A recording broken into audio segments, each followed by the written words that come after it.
Conselho Municipal do Transporte. O último aumento da tarifa do transporte coletivo foi dado à revelia do Conselho.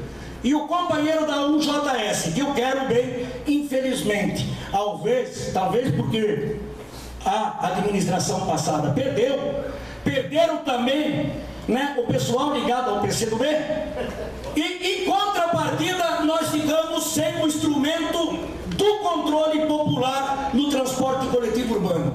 Quero dar um parabéns a esta simples senhora, Dona Fátima, Dona Letícia, que as duras penas sempre fizeram o contraponto para que o transporte coletivo fosse discutido não de uma maneira superficial, mas de uma maneira profissional, como nós estamos propondo aqui. Muito obrigado pela explanação. Vamos partir agora para o direito de resposta, agradecendo a toda a população por estar aqui conosco até este horário.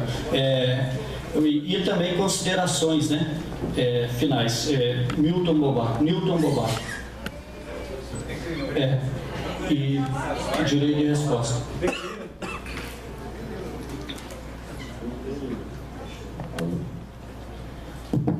Eu não vou, senhor presidente, na legislatura passada nós chegamos a fazer 2 audiências públicas aqui para debater o transporte coletivo. Existe, infelizmente, houve uma diferença muito grande entre o que foi apresentado a essa Casa de Leis, do projeto apresentado, do projeto aprovado aqui e do que foi depois contratado, e eu defendo a tese que o grande problema hoje é a aplicação do próprio contrato e o controle da planilha. Nós temos um problema que a prefeitura não tem um corpo técnico em condições, ou em tamanho, ou sei lá, de analisar qualquer planilha. Isso não é de hoje, isso é histórico, isso é um problema histórico do transporte coletivo em nossa cidade, em várias outras, e que precisamos resolver isso. Eu gostei da ideia do controle, de constituir uma comissão técnica, mas precisa ser uma comissão técnica externa. Nós temos que buscar essas pessoas aqui. Eu acho que isso é uma tarefa da CPI, eu acho que ela tem condições de buscar isso, e de constituir um grupo técnico de trabalho que possa dizer, afinal de contas, o que é exatamente esse valor da tarifa, como que se cobra, como que se faz isso. E temos que avançar, principalmente nessa questão do passe livre para os estudantes. Acho que o primeiro passo é esse. Eu sou defensor da municipalização do transporte coletivo. Nós só temos que entender que Foz do Iguaçu é uma das poucas cidades do país, e isso cabe nesse debate, onde o transporte coletivo não tem subsídio do município. Todo ele é custeado pelo custo da tarifa, pelo pagamento da tarifa.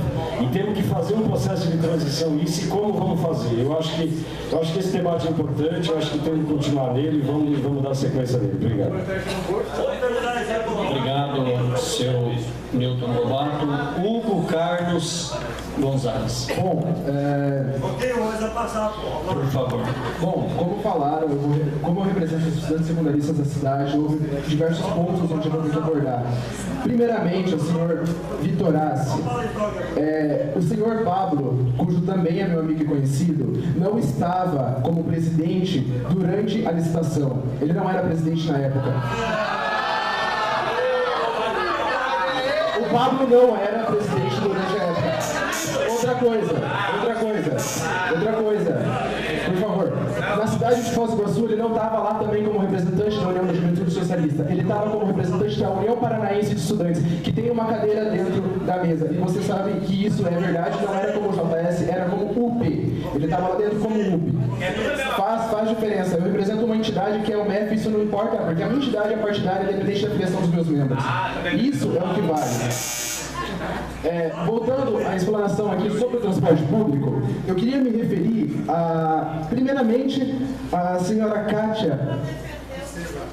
Exatamente, eu estou aqui para defender os estudantes, independente de partido ou qualquer filiação. Tanto que eu não me manifesto aqui como nenhuma outra entidade a não ser a UMEF. No caso, referindo-se à senhora, a sua forma de tratar o transporte estudantil como um gasto, que se você tivesse uma tarifa isenta para estudantes, isso seria um gasto maior para a população, isso não é um gasto, isso é um investimento. Lembrando que a tarifa para estudante é utilizada atualmente, é só utilizada para a escola. E isso é um investimento para a população, porque a população vai ter esse retorno um dia. A juventude não gera lucro no Não, aí é que está o problema. A juventude não estuda só na escola. Escola é 1% do que a juventude faz. Cultura, esporte, lazer faz parte do que a juventude precisa e tem direito a ter. Então o transporte livre e gratuito é para tudo.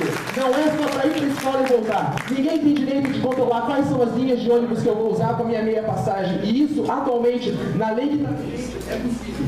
Obrigado. Senhor Heraldo Maciel. Vereadora Anice Nasdib Gazal. Boa noite novamente. Eu estive atenta a todo o debate, presidente dessa audiência pública, e eu queria só dizer que com certeza só será construída alguma coisa com a participação da população e da juventude. Em alguns momentos houve certas falas agressivas, no meu ponto de vista, desnecessário. Até porque eu queria aqui fazer uma defesa ao vereador Coquinho, que foi nomeado, ao vereador Darcy, ao vereador Fernando Luz e ao Marino, que aqui não se encontra, para que vocês entendam um pouquinho como é que funciona o trâmite, para dizer que eles não assinaram essa CPI, não é porque eles não quiseram assinar, isso tem que ser esclarecido. E eu também sou advogada, eu acho que eles têm o direito de falar, e eu vou falar agora, que quando apresentada pelo vereador Rudinei, o vereador Rudinei, ele pode solicitar a assinatura de todos, como pode solicitar a assinatura de alguns. Ele tem que ter no mínimo 5 assinaturas. E o documento estava rodando aqui na mesa e naquele momento nós assinamos e já entramos para a votação. Então eu digo para vocês que eles não assinaram porque não lhe foi entregue o documento, primeiro. Segundo, que a votação foi feita, quando apresentado pelo vereador Rudinei, foi votado por unanimidade. Então todos os vereadores, inclusive o presidente que não vota, fez questão de registrar a importância. E dizer a vocês que vocês sim, eu tenho filhos jovens, eu tenho um filho de 21, um filho de 18, um filho de 14. O meu filho de 21 anos, ele mora em Curitiba, ele usa o transporte público, ele já foi assaltado 2 vezes e uma delas também o ônibus bateu e ele estava dentro e se machucou. Então eu queria dizer para vocês que nós precisamos construir isso junto, mas não precisamos ser agressivos. Como eu, a grande maioria dessa mesa aqui, estamos no primeiro mandato e nós queremos a ajuda, a contribuição de vocês. Tem coisa errada? Tem. Temos como construir? Vamos construir. Vamos fazer um planejamento, vamos sentar, vamos discutir. Está sendo proposto aqui pelo representante nacional. Nós estamos aqui para somar. Muitas vezes parece que somos inimigos, que somos bandidos. Somos representantes de vocês. Nós temos a obrigação de estar aqui. Então, quando colocam, quando o vereador propõe, é um vereador que pode propor.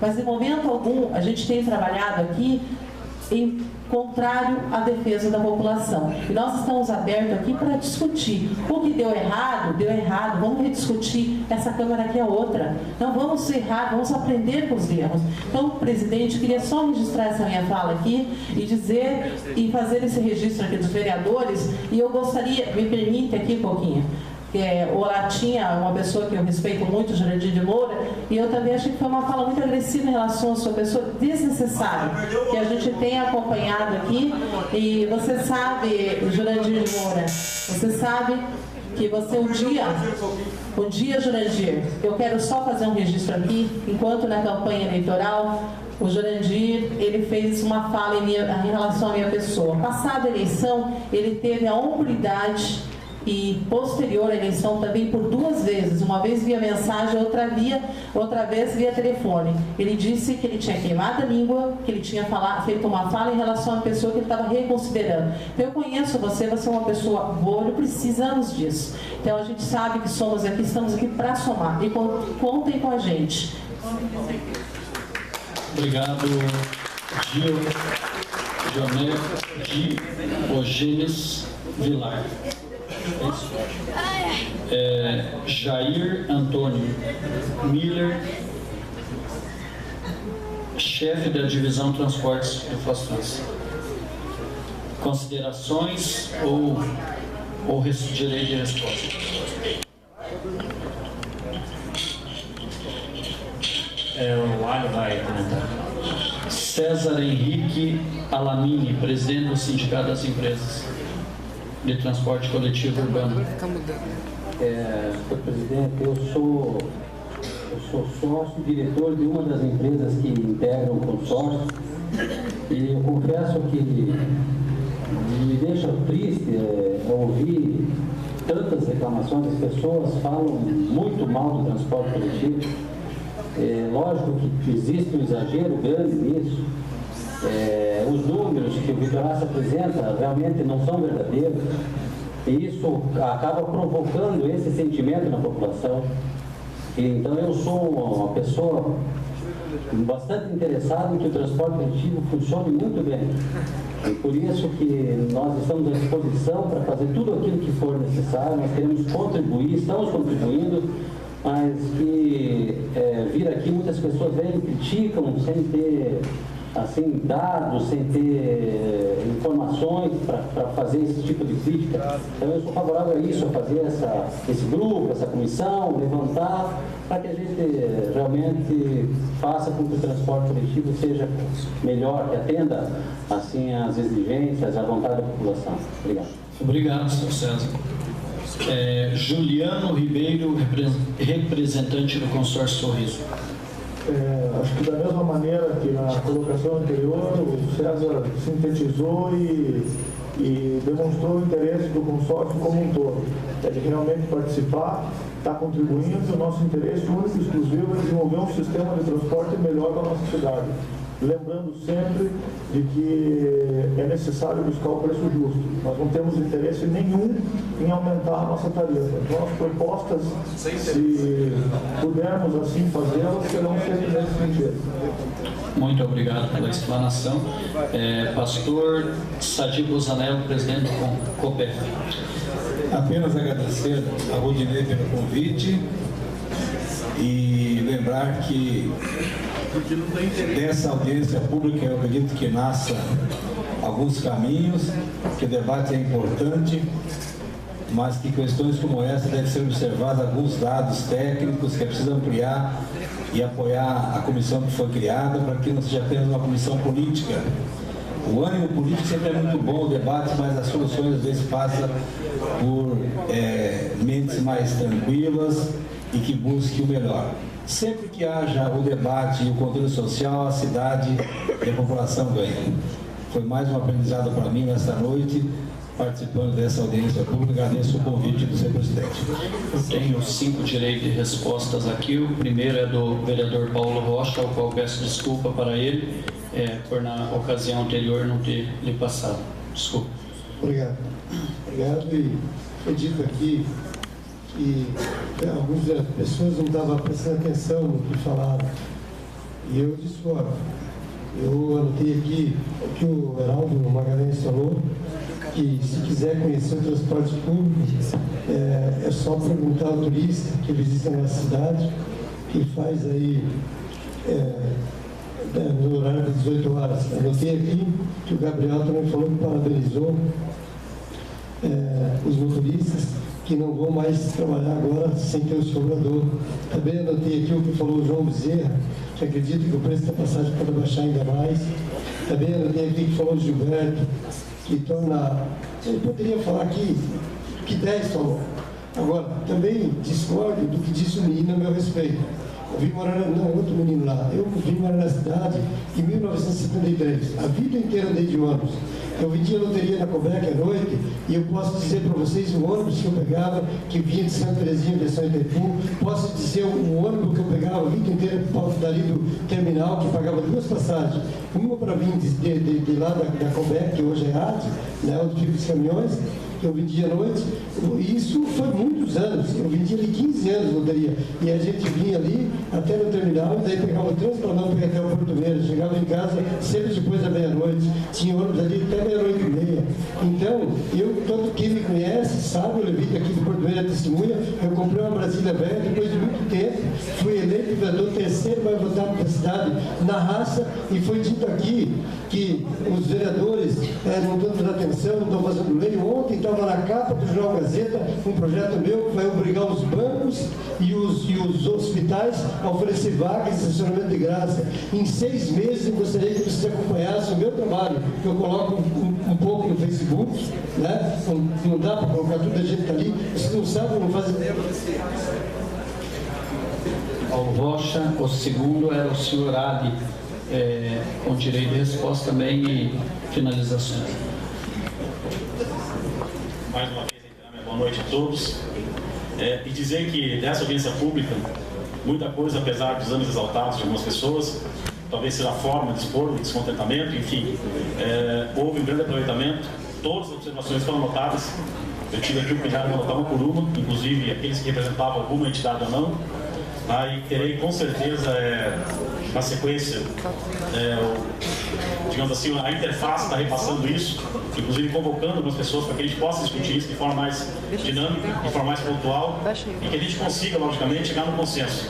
A nossa intenção, logicamente, é buscar o entendimento, buscar resolver essa questão do transporte coletivo urbano, que tanto assim, digamos assim, causa esse transtorno da população.